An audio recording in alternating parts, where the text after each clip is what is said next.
Hey everyone, I'm Pinktwingirl, a film critic here to review the best of the best, the worst of the worst, and really anything in between. So, wanna take a look at a subpar sci-fi movie? No! Yes you do.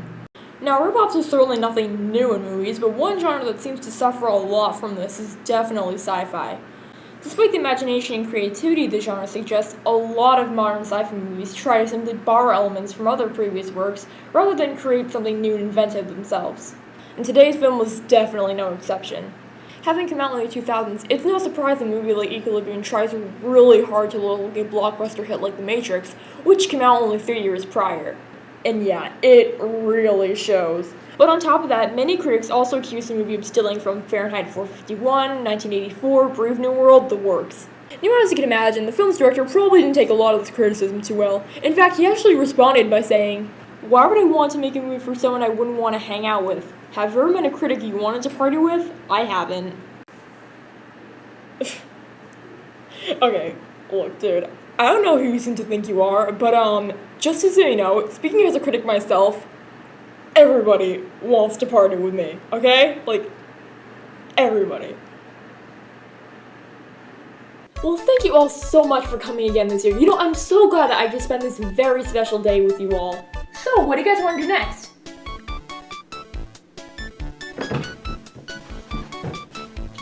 Well, I think that we should have some more cake! Yes, it's a very good idea, Patches. Anybody else have any thoughts? And can we have some more tea, too? Yeah, that's a really good idea, Jellybean. Pinktwingirl, what are you doing? Oh, I'm just having my birthday party with all my friends. Those are just stuffed animals. You don't have any friends. Shut up and live in my denial! Anyways, despite the backlash when the film first came out, it's actually gotten a bit of a cult following over the years. In fact, a lot of people even claim it's an underrated classic. Is it really worthy of such a title? Well, let's take a look and find out. So the movie starts off as our awkwardly pausing narrator explains the horrors of the near future. In the first years of the 21st century, a third world war broke out.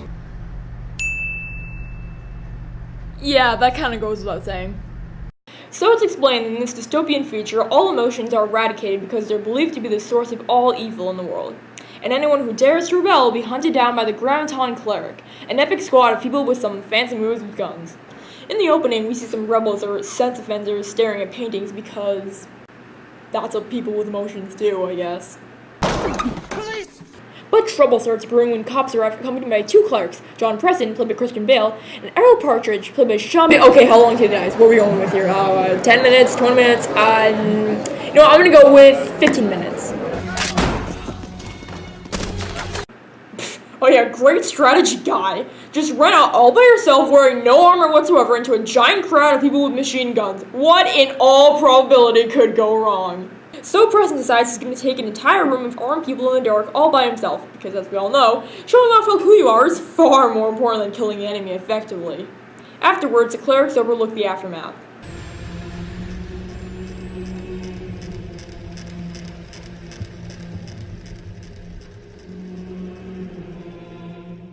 Oh yeah, that's another thing. I think throughout like 70% of this movie, there's this obnoxious choir playing in the background. And they never shut up!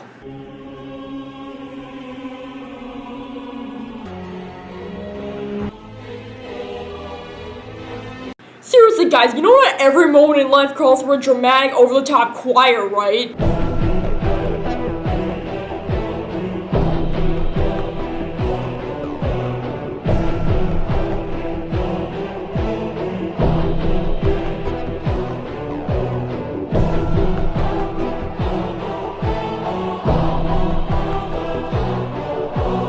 Anyway, so Preston and friends managed to find some contraband in one of the rooms. This is it. Where? What do you mean where? He's been staring at it for like 5 hours, sir. So after burning the beloved Mona Lisa, on the ride back, we see that Partridge has taken one of the books for himself rather than leave it to be destroyed. Why didn't you just leave it for the evidentiary team to collect and lock? They miss things sometimes. I thought I'd take it done myself.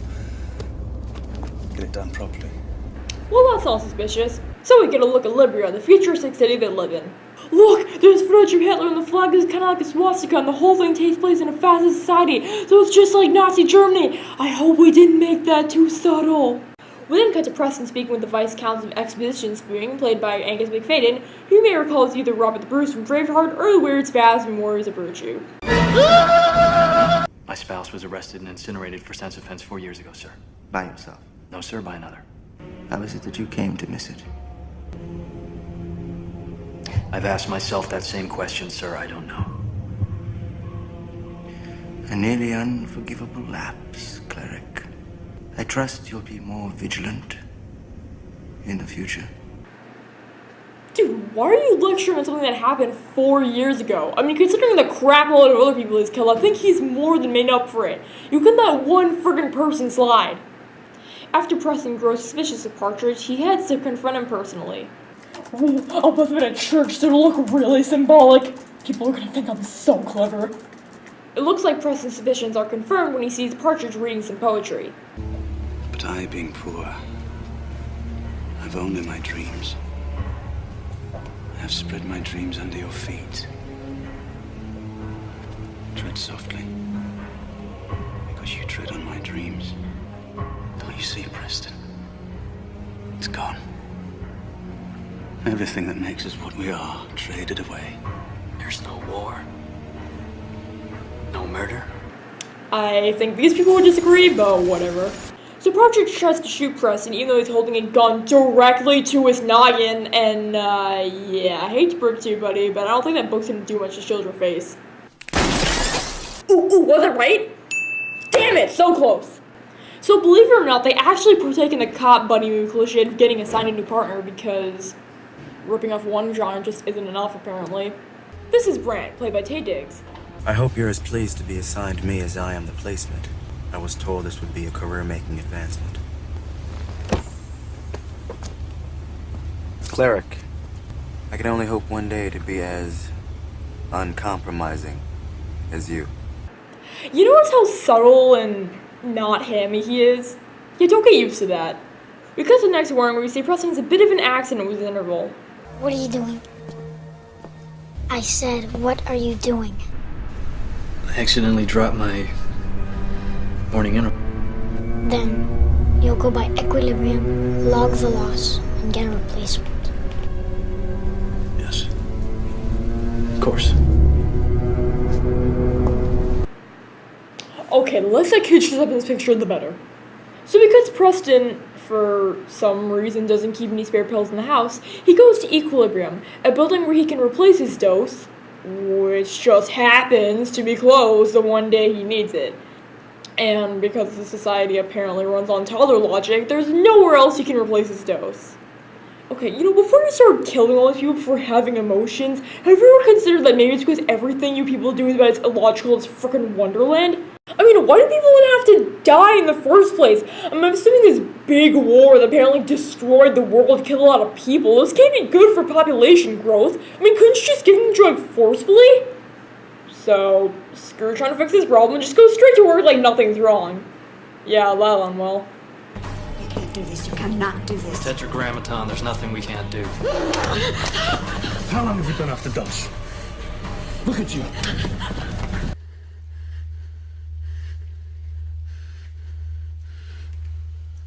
Look at you. Yeah, how long until these two get together? The mirror's frame's illegal, destroy it. Do they really think a mirror frame is going to evoke emotion? I mean, the mirror itself I can understand, but the frame?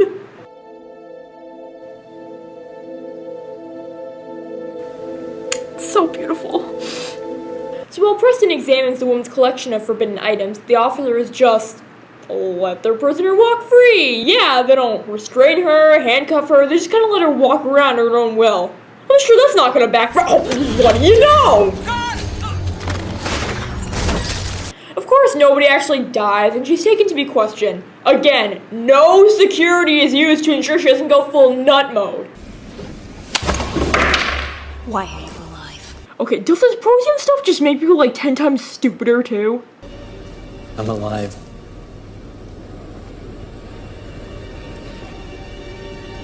I live.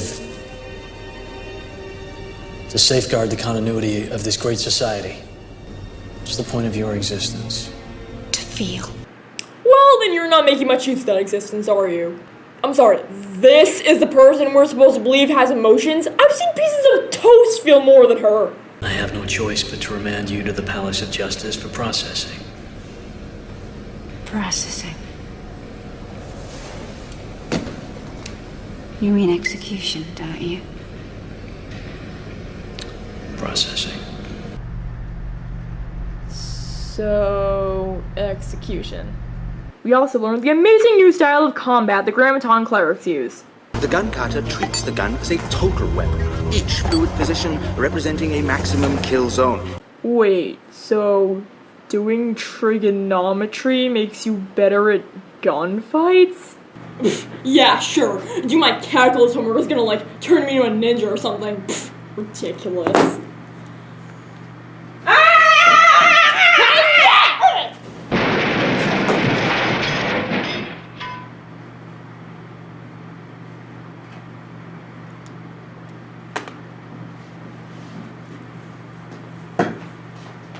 The next morning, Preston discovers he might be starting to feel emotion and tears off the cover of his window. Double rainbow. Disturbed by what he's feeling, he tries to take some more Prosium, but he can't bring himself to do it. So he ultimately decides that he's not going to take anymore and instead starts to feel. Because even though he's been taking this drug for presumably his entire life, being off it for one day messes everything up. I can't even fathom what little sense this makes. So on top of breaking his doses of Prosium, he also has an interesting encounter at work the next day. What are you doing? I'm rearranging my desk. You didn't like the way it was before? I had no feelings about it. I'm merely attempting to optimize. Whoa there, Preston, you need to calm down. I mean, rearranging stuff on your desk? It's just craziness. Sense offenders. Holed up in the nether. Now, to be fair, this does actually lead to a fairly touching scene where Preston examines a room of contraband and listens to music for the first time. It's quiet, the set looks nice, and the close angles and dim lighting make for a very intimate feel. It's actually really well done. Well, that is until they start adding in more of this amazing symbolic crap.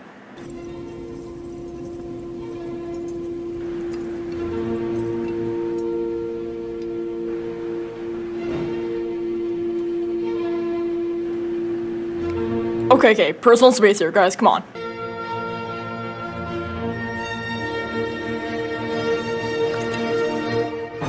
Preston reflects on that bit of strangeness as he overlooks a burning building. Why didn't you leave that for the evidentiary team to collect and log? They miss things sometimes. I'm gonna take it in myself.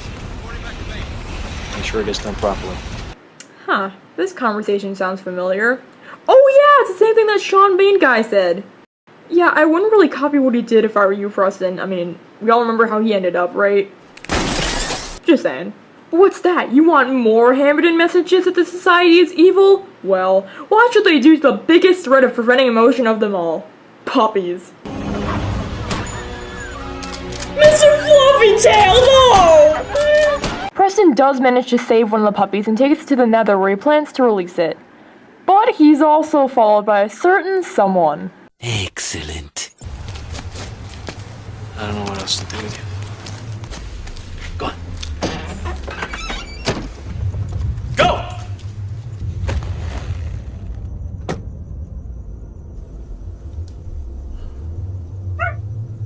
Hi there, my name is Doug. I have just met you, and I love you.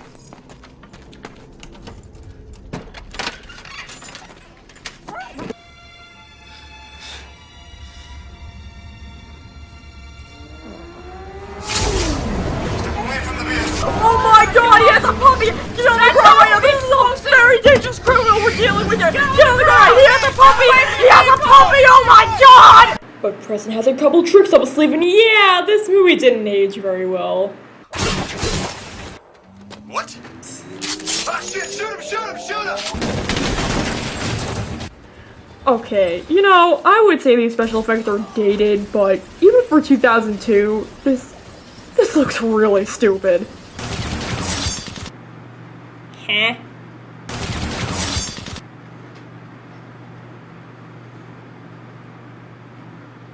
Did he just pull a gun out of his sleeve? Movie? No. No, you can't do that. I don't know what kind of skewed logic that you're running on here, but you cannot hide guns in your sleeve. What? Cool guys don't look at explosions. So kids, what have we learned today? That mass murder is perfectly acceptable as long as you're doing it for the sake of an animal. Very good. The next day, we also see Preston practicing his amazing trigonometry skills. No wonder this movie is just like a really clever way to get your kids to do their math homework. Always practicing, cleric. Something on your mind?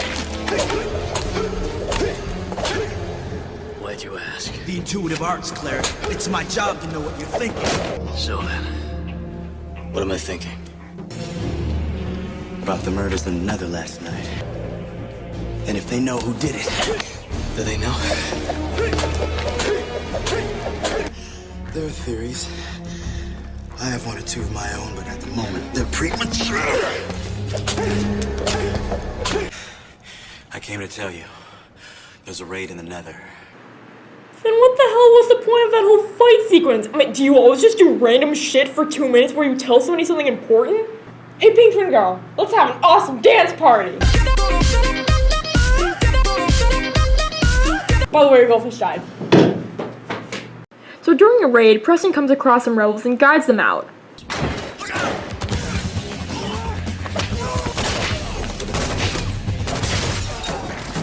Cleric, what's happening? We heard gunshots. Go! What are you doing? Cleric, they're resistance fighters. He's a sense offender! Wow, it took you long enough to figure that out.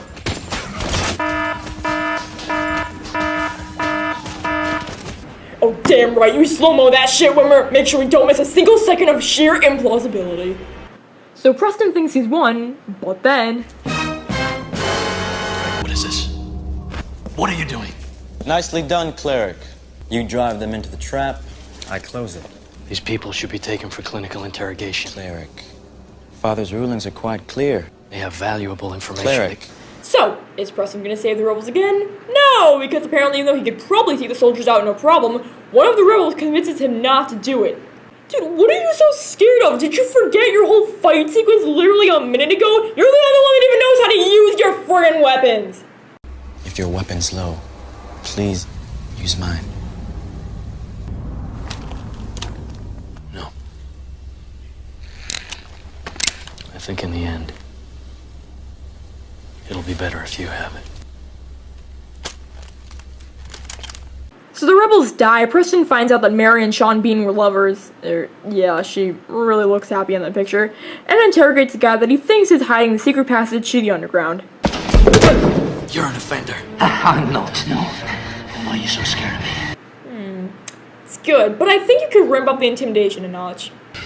You come in here with a fella named Jurgen. Why? That's all I know, I swear. Murder me! Much better. So it turns out the underground is in fact right next to the government building. That's smart. And he meets Jurgen, the leader of the resistance.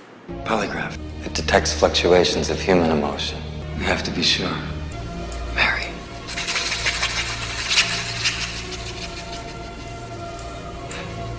You're carrying in your left pocket a red ribbon sprayed with her scent. You breathe it in sometimes when you think there's no one to see. Okay. That's creepy. What you feel could only be satisfied by folding yourself into her. Yeah, you can really tell from the amazing chemistry that these two shared. Okay, I'm sorry, every scene between these two has just been beyond awkward, and now you expect me to buy this romance between them? What can I do? You can kill Father. Jeez, guy, I know you're stressed, but seriously, you don't have to knock people over like that. Oh my god! I have a math test on Tuesday I didn't study for. Jeez!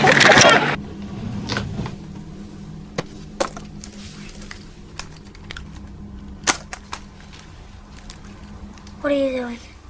Okay, do you think he just does this all the time? Just freak his dad out at the most random moments? What are you doing? What are you doing?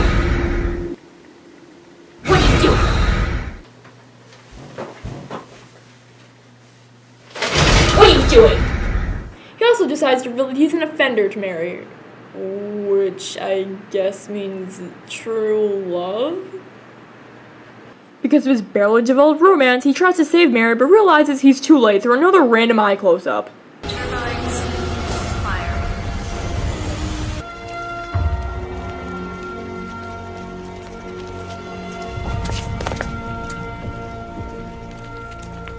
And just when he thinks things can't get any worse, guess who's there to put the icing on the cake? You are under arrest. Ow! Why did I think punching the camera was a good idea? This man, this senior cleric, has ceased the dose. He is feeling. Oh boy, this is gonna be painful. He is the worm that has been eating at the core of our great society. And I have brought him for your justice. I am acting right now. That is what I am doing. So you all are gonna listen to my overly dramatic and completely pointless speech. This man is guilty of consorting with sex offenders, of having relations with a female. Yeah, sure, if you count barely touching fingertips relations. Of sense crime itself. Cleric, I assume you have something to say to me. Okay, would somebody tell Tay Diggs to stop smirking every other friggin' shot? You know, for a guy who's supposed to have no emotions, he sure does like to make a lot of shit-eating grins every other frame. It's hard to believe that a cleric of the Tetragrammaton, to become associated with the Resistance, even becoming a champion in its underground. But it's true. I promised I would bring you that man. And I have. Cleric Brandt. Sir. The trace shows that it was your gun in the nether with the sweepers. What? I think in the end, it'll be better if you have it. He switched them. He switched them. See, I have his gun now. Of course you do. You took it when you arrested me. What? Oh, of course. See, when Preston took Diggs' gun, he switched it with his own. So that's why the evidence shows it was Diggs who shot the officers, not Preston. It all makes sense now. Oh, well, kinda. Sorta. A little bit. Not really. Yeah, this makes no sense whatsoever. Didn't Preston switch the guns after the whole shooting thing? I mean, he still used his own gun to kill those people, right? So even if he did switch the guns later, why would the evidence trace back to Diggs? I mean, this is beyond illogical, even compared to the other plot holes in the story. But hey, because everybody in this advanced dystopian world are friggin' morons, they of course arrest Diggs instead. I'm sorry. I'm not feeling. He is the one who's feeling! Yeah, since the guy shouting his ass off and pleading for his life. And it doesn't disturb you in the least that your colleague is going to his end. The only thing that disturbs me, sir, is that I am Father's instrument against the underground, and yet I've never had the honor of meeting him. So, hooray! Preston will get to meet Father so he can kill him, but because a complaint has been made against him, his house will still be searched. This is an issue because Preston has been hiding his intervals behind the mirror, which he could have just destroyed like we saw him do earlier, so that's dumb.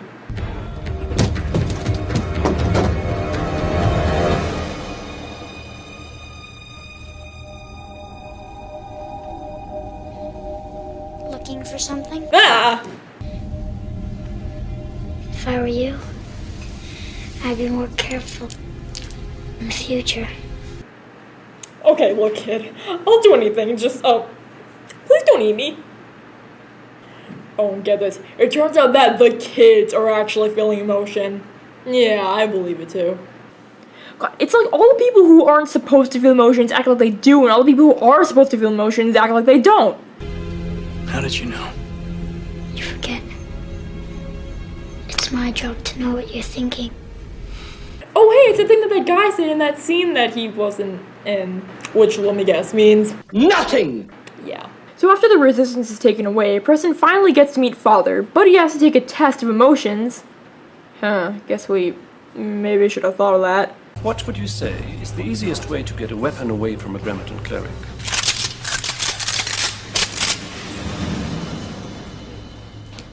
You ask him for it.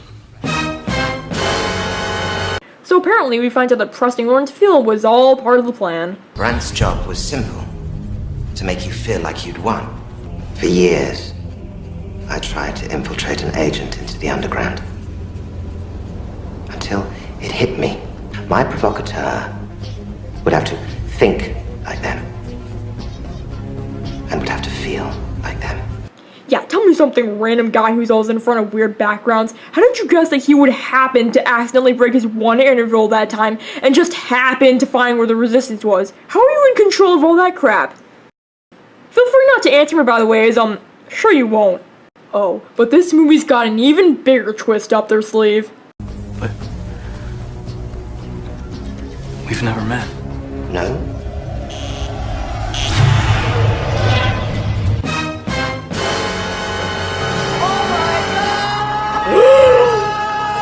What?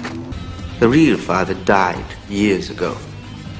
The council simply elected me to pursue its paternal tradition. Then why not just tell people that? Why do you need to hide the fact that father is dead? Like, were you afraid that it would be too upsetting for people? They can't feel emotions! And you, Preston? Okay, so you guys can shoot Preston now, right? I mean, I think we're done here. You can shoot him. You can shoot him. You can shoot him. You can shoot him. Boy, considering the fact that nobody bothered to search him for weapons even though he's meeting the most important person in the whole friggin' world, I sure hope they don't pull that gun and sleeve bullcrap. Yeah, what a shock. I'm coming. I'll let you live for some reason. So Preston attacks the guards in the hall, and okay, I'm not gonna lie, it's pretty friggin' awesome.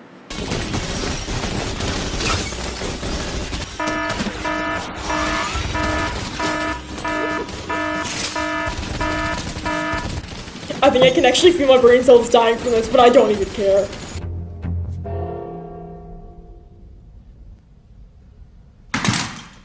Wow, you put down your weapon? How stupid is that? This movie could have been over in like 2 seconds! Sup?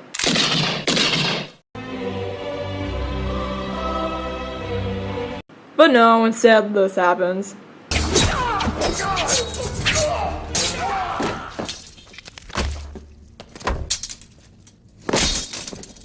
Well, I'm screwed. Mind the uniform, cleric. Ooh, so now we get the big, epic final battle!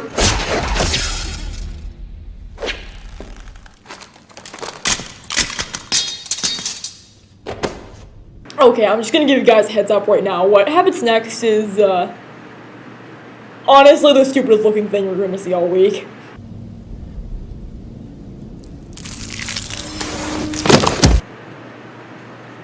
I think that scene speaks for itself.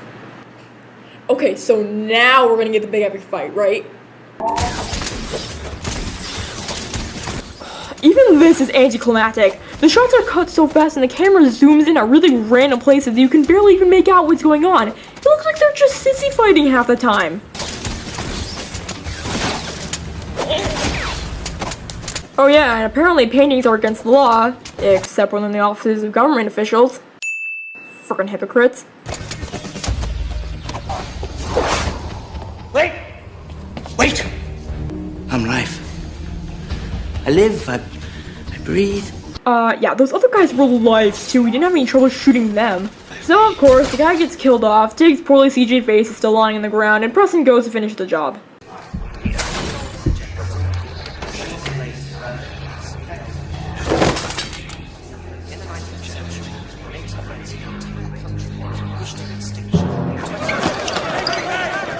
Okay, that was awesome. Oh sweet, does this mean we get an early dismissal? You know, when you really think about it, aren't these people technically shooting innocent civilians? I mean, it's not their fault they have this drug put inside of them. Oh, come on guys, no fair, I'm just a week away from retirement! Ow!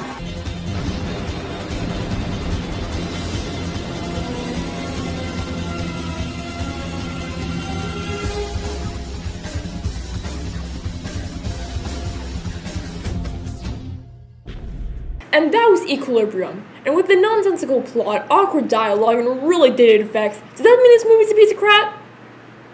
No. You know, as poorly written as it is, something about the atmosphere it sets up is still pretty compelling. It's got some original ideas, the actors are pretty good, most of them, and the action can still be pretty fun to watch, even at its most ridiculous moments. I definitely call it a guilty pleasure of mine. Beyond a technical level, there are way too many plot holes and melodramatic moments, so I can definitely see why somebody wouldn't enjoy this movie. So while I do personally like it, and I know a lot of other people do, I definitely wouldn't call it the underrated classic a lot of people seem to think it is. If you're looking for a film that genuinely produces some thought-provoking ideas, this probably isn't the film for you. But if you're just looking for some batshit crazy fun, I'd say give it a watch. So thanks for watching, everybody. I'm Pinktwingirl, and more reviews are on the way.